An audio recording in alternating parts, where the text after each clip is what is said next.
Sud Radio Parlons Vrai chez Bourdin, 10h30, 12h30, Jean-Jacques Bourdin. Il est 12h09, merci d'être avec nous. Dans un instant, nous allons parler biodiversité. Nous changeons totalement de sujet. Pourquoi biodiversité ? Parce qu'à Montréal se déroule actuellement la COP 15. Alors la COP 15, c'est un événement consacré à la crise, entre guillemets, de la biodiversité. Ouverture de cette COP 15 hier à Montréal, au Canada. Les observateurs espèrent que ce sommet crucial accouchera de l'équivalent pour la biodiversité de l'accord de Paris sur le climat. Nous allons parler de biodiversité, notamment de biodiversité en France et en Europe. Faut-il vraiment paniquer ? Il y a de nombreuses espèces qui se portent mieux. Oui, de mieux en mieux. Et nous allons en parler avec, parlons vrai chez Bourdin, nous allons en parler dans un instant avec Bertrand Alliot, qui est porte-parole de l'association Action Écologie et qui voit l'écologie autrement. Sur le continent européen, le vrai sujet n'est pas la disparition des espèces, mais la diminution des effectifs de certaines d'entre elles. D'autres espèces, notamment les mammifères, et notamment en France, augmentent. Le nombre de mammifères augmente depuis 30 ans. Une augmentation très importante des effectifs de beaucoup d'espèces de mammifères. Nous allons développer tout cela. C'est passionnant, je vous le dis tout de suite, et ça va à l'encontre des idées reçues. Vous êtes sur Sud Radio. Parlons vrai chez Bourdin, 12h10. À tout de suite. Sud Radio Parlons Vrai chez Bourdin, 10h30, 12h30, Jean-Jacques Bourdin. Bien, la COP 15. Vous ne saviez pas que ça existait, pourtant ça existe, la COP 15, puisqu'elle s'est ouverte hier à Montréal.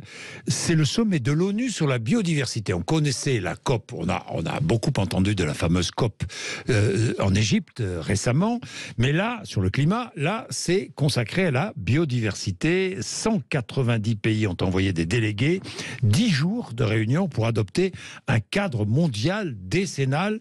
Félix Mathieu. Et le temps presse, selon les Nations Unies. 1 million d'espèces menacées d'extinction, un tiers des terres gravement dégradées, disparition des sols fertiles, tandis que la pollution et le changement climatique accélèrent la dégradation des océans. 75% des espaces naturels altérés par les activités humaines, selon la plateforme intergouvernementale scientifique et politique sur la biodiversité et les services écosystémiques. Objectif donc de cette COP 15, classer 30% des zones protégées en zones protégées sur le globe, restaurer 20% des zones dégradées, diminuer aussi les subventions aux activités qui emploient des pesticides. Alors reste à voir le suivi, comme pour les accords de Paris sur le climat, on ne peut pas vraiment contraindre des États souverains. Autre point d'achoppement, le financement, et surtout pour les pays du Sud. Il est question de débloquer 200 milliards de dollars par an dans les négociations. Il en faudrait 4 fois plus, disent les ONG. Pas de chef d'État, en tout cas sur place à Montréal, mais des ministres de l'Environnement, ce qui, selon les associations, limite déjà un peu les ambitions de ce rendez-vous. Oui, beaucoup de chefs d'État sur le climat, peu de chefs d'État sur pas de chefs d'État sur la biodiversité. Pour parler de la biodiversité, Bertrand Alliot est avec nous, porte-parole de l'association Action Écologie, docteur en sciences politiques. Bertrand Alliot, bonjour. Bonjour Jean-Jacques Bourdin. Merci d'être avec nous. Alors, Action Écologie, racontez-nous. C'est une association indépendante, lancée en 2020, il y a 2 ans maintenant. Il y a 2 ans. Oui. Exactement. Donc c'est une nouvelle association qui essaye de parler d'écologie de façon un peu différente, disons, puisque vous avez remarqué que... Plus indépendante dans tous les cas. Oui, indépendante en tout cas des partis politiques, des entreprises. On a des donateurs. Aujourd'hui, il y a 4700 donateurs, donc c'est pour une jeune association, c'est très bien. Et on essaie de parler donc d'écologie de façon un peu différente. Et on est notamment non catastrophiste, puisque ce qui aujourd'hui caractérise l'écologie, le mouvement de l'écologie, c'est son catastrophisme. C'est la fin du monde qui est annoncée sans cesse.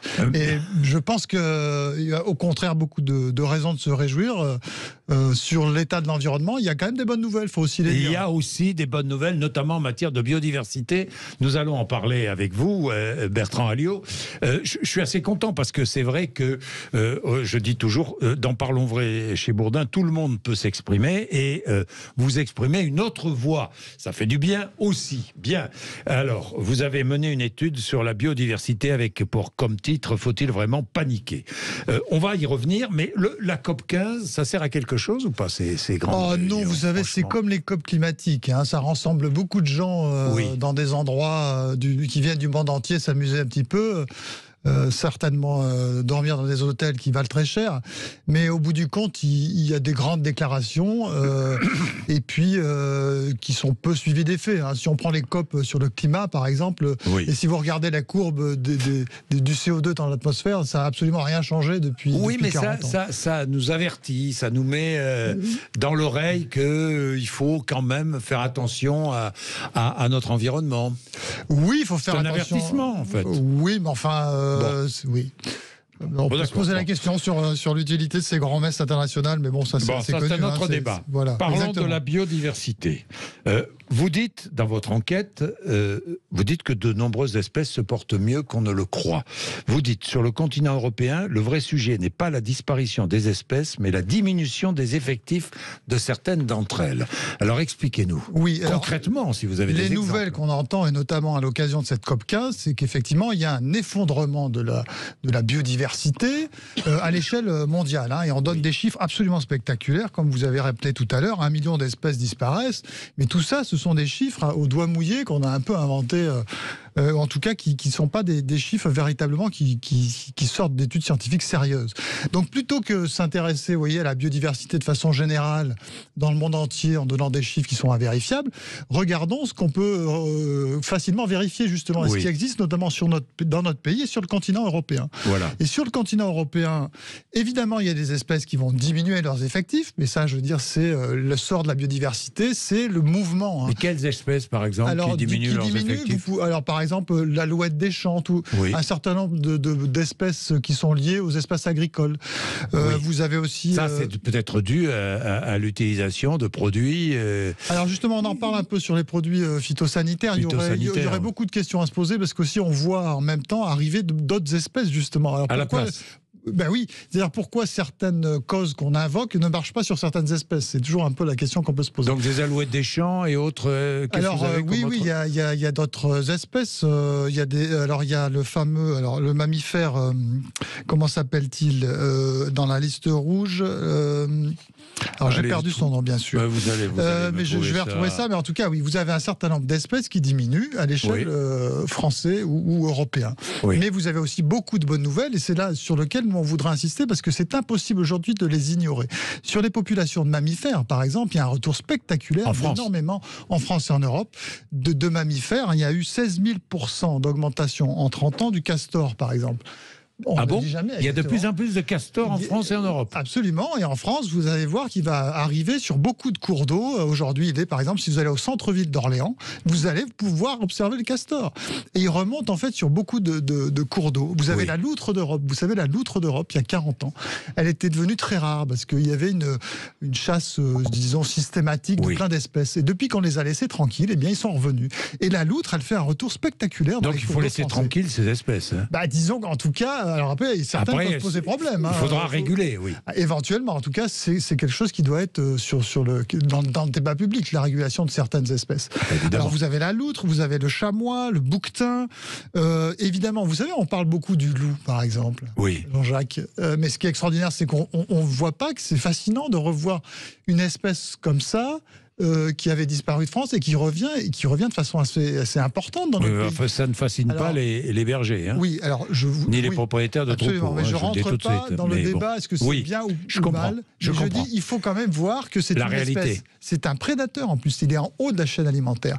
Donc ça veut dire qu'il trouve des ressources naturelles pour se reproduire et pour augmenter ses populations. Donc c'est quand même positif, vous voyez. Oui, la marmotte, non, il y en a moins, non. Alors la marmotte, j'ai pas de chiffres particuliers sur celle-là, je vous avouerai, mais... Parce qu'on la chasse encore, d'ailleurs. Oui, elle est chassable. Un peu curieux. Alors vous avez aussi des oiseaux qui reviennent. Les oiseaux reviennent. Alors, par exemple, il y a deux catégories d'oiseaux qui sont revenus depuis 40 ans. C'est les rapaces, puisqu'ils ont été protégés. Oui, il y en a de plus en plus. Vous voyez, sur les bords des routes, quand même, les gens les voient mieux qu'avant. Bien sûr, les buses, les milans, voilà, exactement. Les vautours, Voilà, les vautours ont été réintroduits. Réintroduits, bien sûr. Ils augmentent leur population. Oui, et puis il y a une autre catégorie. Alors là, vous allez tout de suite, je pense, confirmer ce que je veux dire, c'est que les oiseaux d'eau, par exemple, les hérons, les aigrettes, vous voyez, c'est des oiseaux qu'il y a 40 ans, on ne voyait très très peu. Même les ornithologues se promenant sur le littoral atlantique en voyaient peu. Et l'affirmation, vous dites aussi, l'affirmation selon laquelle 80% des insectes ont disparu est une fausse nouvelle qui a la vie dure. Oui, tout à fait. C'est que, en fait, cette information vient d'une étude, et une seule étude allemande. C'est ce qu'on dit dans notre étude, que je tiens d'ailleurs à dire que j'ai fait cette étude avec Christian Lévesque, qui est directeur de recherche honoraire à l'IRD. Et donc, dans cette étude, effectivement, on montre que ce chiffre-là sort d'une seule étude allemande, mais qu'il y a d'autres études en parallèle qui n'ont pas les mêmes chiffres, en fait. Et la situation est beaucoup plus contrastée. Donc, on conteste pas du tout qu'il y a une diminution des populations d'insectes, mais le chiffre de 80%, c'est juste une étude scientifique allemande, en plus qui comporte des biais méthodologiques très importants, donc qui n'est pas très fiable, en fait. Les abeilles. Ah oui. Alors, est-ce que les abeilles... on nous dit sans cesse que les abeilles sont menacées, qu'elles vont disparaître. Oui, alors ça, vous savez, depuis alors je crois que c'est les années 65, on donne le chiffre dans notre étude. Oui. Les populations d'abeilles ont augmenté de 65%, je crois, depuis 1965, de 65 à 2013 dans le monde. Vous voyez, les colonies d'abeilles. Dans le monde, mais peut-être pas en Europe et en France. Alors, en France, les populations sont assez stables, en fait, oui, contrairement à ce qu'on croit. Et elles ont augmenté en Europe, les colonies d'abeilles. Alors, par contre, il y a eu des problèmes de mortalité. Dans certaines zones, il y a des surmortalités. Oui, qui sont essentiellement dues au varroa. Souvent, c'est un parasite, en fait. Et le parasitisme par ce parasite, disons, a posé pas mal de problèmes à certaines populations Plus que par les produits néonicotinoïdes. En tout cas, il y a un débat en Europe. Aux États-Unis, vous avez eu une étude qui a conclu que les nicotinoïdes avaient peu d'influence. Bon. Et donc, ça n'a même pas été interdit aux États-Unis, en fait. Le principal, c'est peut-être pas un exemple non plus, hein, pour la défense de la biodiversité, non ? Il y a des pays qui défendent mieux. L'Europe défend bien sa biodiversité ? En tout cas, il y a beaucoup de lois, effectivement, sur les directives oiseaux et habitats, notamment, qui protègent les espèces. C'est bien. Oui, d'une certaine manière, c'est bien, même si ça peut avoir des contraintes sur le terrain. Après, il faut regarder l'ensemble du monde rural qui est quand même concerné parfois. Vous dites l'idée de pouvoir, et ça, on va terminer là-dessus, vous dites l'idée de pouvoir restaurer une nature vierge ou originale est une fiction. Ben oui, c'est-à-dire, c'est ça qui est caractéristique dans la nature, c'est qu'on croit qu'il y a un équilibre, que la nature a toujours été la même. Oui. Et en fait, ce n'est pas vrai. En fait, ce qui caractérise la nature, c'est le mouvement. Et vous avez des populations qui augmentent, vous en avez certaines qui baissent, vous avez des oiseaux qui sont remplacés par d'autres.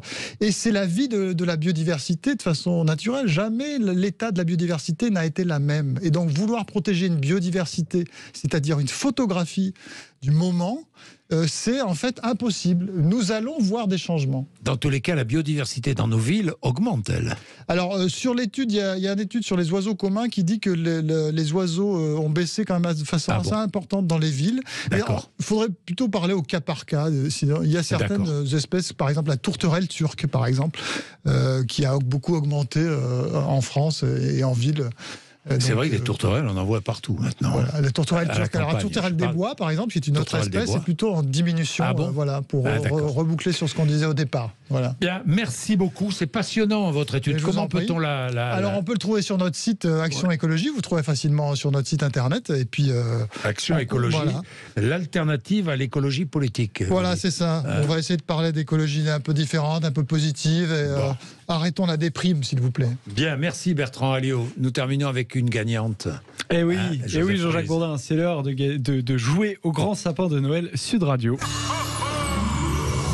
Et c'est le moment d'ouvrir ce cadeau et avec un gagnant qui est une gagnante aujourd'hui, c'est Martine. Bonjour Martine. Bonjour. Bonjour Martine. Bonjour Martine. Eh ben on va découvrir votre cadeau, c'est parti. Et ce cadeau, c'est un séjour dans un Bellambra Club d'une valeur de 600 €, comme hier. Un séjour de 2 nuits dans un logement de catégorie confort pour 4 personnes au Bellambra Club, niché dans les plus beaux endroits de France, au cœur des plus belles destinations. Sa destination. Exactement. Les pieds dans l'eau, au cœur de la nature et au pied des pistes. Vous aurez le choix, évidemment. Félicitations, Martine.